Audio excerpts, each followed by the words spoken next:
हमारी मांगे ऐसे हैं कि यहाँ हमको 3 महीने हो गया है, अभी तक हमारा वेतन नहीं मिला।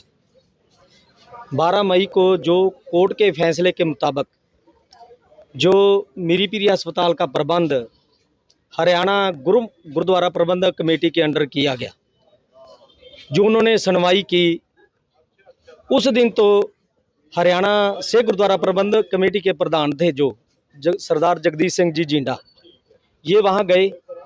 इन्होंने चैनल के माध्यम से वहाँ पहुँचे।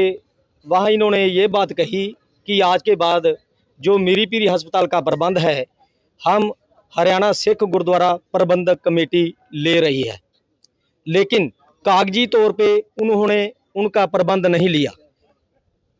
हम पहले जैसे एसजीपीसी के अधीन काम कर रहे थे, अभी भी उनके अधीन काम कर रहे हैं, लेकिन उसके बाद 3 महीने हो गए हैं, ना तो वेतन एसजीपीसी हमको दे रही है, ना कोई ट्रस्ट दे रहा है, और ना ही इधर हरियाणा कमेटी वाले जो जिंडा साहब जी हैं वो कुछ हमसे बात कर रहे हैं। लेकिन हमने सभी को अल्टीमेटम दिया है, लेकिन अभी तक हमारी कोई भी सुनवाई नहीं हुई। सुनवाई ना होने के कारण आज हम यहाँ हेड ऑफिस में पहुँचे हैं कुरुक्षेत्र, और जो हमारी मांगे हैं उनको तुरंत पूरा किया जाए, नहीं तो जो ये मीरीपीरी अस्पताल की संघर्ष कमेटी है इससे भी कड़े से कड़ा निर्णय ले सकती है। और मैं धामी साहब को भी बेनती करता हूं, अभी हम वहां एसजीपीसी के अंडर हॉस्पिटल में काम कर रहे हैं, वेतन देना उनका भी अधिकार है, क्योंकि जिंडा साहब इधर से हाथ खड़े कर रहे हैं भी हमारे पास वेतन नहीं है। उन्होंने बजट पास करने के लिए 3-4 बार मीटिंग बुलाई, लेकिन उनकी मीटिंग में उनके जो मेंबर थे उनके ना आने के कारण वो जो उनकी मीटिंग थी वो बिल्कुल फेल हो गई।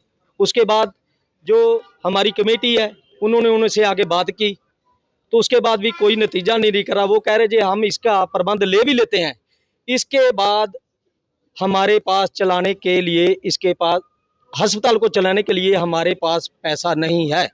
लेकिन जे हम आपके पास पैसा नहीं है, आप 12 तारीख को वहाँ सभी के सामने ऐसे क्यों कह दिया कि इसका प्रबंध हम आज ही ले रहे हैं। उनके ये कहने से हमारी जो तनख्वाह बनती थी सभी रुक गई हैं, उधर एसजीपीसी ने भी रोक रखी है, इधर हरियाणा कमेटी जो है इन्होंने बिल्कुल हाथ खड़े कर दिए हैं। सो मैं जो एसजीपीसी के प्रधान धामी साहब जी हैं, मैं उनको भी अपने सारे स्टाफ की ओर से ये बेनती करता हूँ कि उनका भी फर्ज है, जैसे पहले ही वो हमको सारी तनख्वाह दे रहे थे, इसी तरीके से हमको पूर्व सवैव अभी तक की जो तनख्वाह बनती है उनको देनी चाहिए।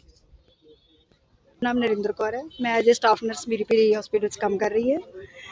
साडी मतलब मेन प्रॉब्लम यह है कि साडी पिछले 3 महीने तो सैलरी बिल्कुल नहीं आ रही। जदों दा मतलब हाई कोर्ट ने हरियाणा कमेटी ने फैसला दिता है कि तुहाडा अधिकार है, ये जिंडा साहब साडे उत्थे बकायदा गए, पूरे जश्न मनाए गए कि ये साडा मतलब मीरीपीरी इंस्टीट्यूट में हरियाणा कमेटी चलाएगी। बट उस तो बाद की होया कि 3 महीने हो गए असीं वेट करते हैं कि साडी सैलरी नहीं आ रही। पिछले महीने जून जिंडा साहब खुद गए, वो सारे स्टाफ ते डॉक्टर ने ये चीज़ बोल के आए ने कि 16 तरीक तो बाद 16 तो बाद 17 ਨੂੰ ਤੁਹਾਡੀ सैलरी आ जाएगी 17 जून ਨੂੰ। बट ਅਸੀਂ 17 ਤੋਂ ਬਾਅਦ ਫਿਰ 12-13 ਦਿਨ ਵੇਟ ਕੀਤੀ। ਉਸ ਤੋਂ ਬਾਅਦ ਅਸੀਂ ਐਂਡ ਤੇ ਪ੍ਰੋਸੀਜਰ ਚੁੱਕਿਆ ਕਿ ਧਰਨੇ ਲਾਉਣ ਬਾਰੇ ਮਤਲਬ ਸਾਡੀ ਸੋਚ ਆਈ। ਅਦਰਵਾਈਜ਼ ਸਾਨੂੰ ਸੈਲਰੀ ਦੇਖੋ ਪਿਛਲੇ ਸਾਨੂੰ ਨਹੀਂ ਪਤਾ ਇਹ ਕਿਹਨੇ ਦੇਣੀ ਹੈ, ਕਿਹੜੀ ਕਮੇਟੀ ਨੇ ਦੇਣੀ ਹੈ, ਕਿਉਂਕਿ ਜੋ ਵੀ ਮੁਲਾਜ਼ਮ ਦੇਖੋ ਕੰਮ ਕਰ ਰਿਹਾ ਉਹਨੂੰ ਤਨਖਾਹ ਤਾਂ ਚਾਹੀਦੀ ਹੋਈ ਹੈ। ਅਸੀਂ ਆਪਣੀ ਐਮਰਜੈਂਸੀ ਸੇਵਾਵਾਂ ਐਜ ਇਟ ਐਜ਼ ਮਤਲਬ ਕਰ ਰਹੇ ਹਾਂ ਹਸਪੀਟਲ 'ਚ, ਸਿਰਫ ਓਪੀਡੀ ਬੰਦ ਕੀਤੀ ਹੋਈ ਹੈ। ਸੋ ਮੇਰੀ ਹੱਥ ਜੋੜ ਕੇ ਬੇਨਤੀ ਹੈ ਕਮੇਟੀ ਜਿਹੜੀ ਵੀ ਹੈ ਤੇ ਸਾਡੀ सैलरी दबाओ उन्होंने तो। नंबर 2 कि मीरीपीरी अगे किमें चलाना है वो इन्हों की सिरदर्दी है। बाकी जो एक साइड ये कह रहे हैं कि साथों मीरीपीरी नहीं चल सकता हरियाणा कमेटी, फिर जो नहीं चल सकता तो सानू रिटन रूप च प्लीज़ लिख के देन तां जो असी अगे की कार्रवाई अगे कर सकीए। वाहिगुरू जी खालसा वाहिगुरू जी की फतेह।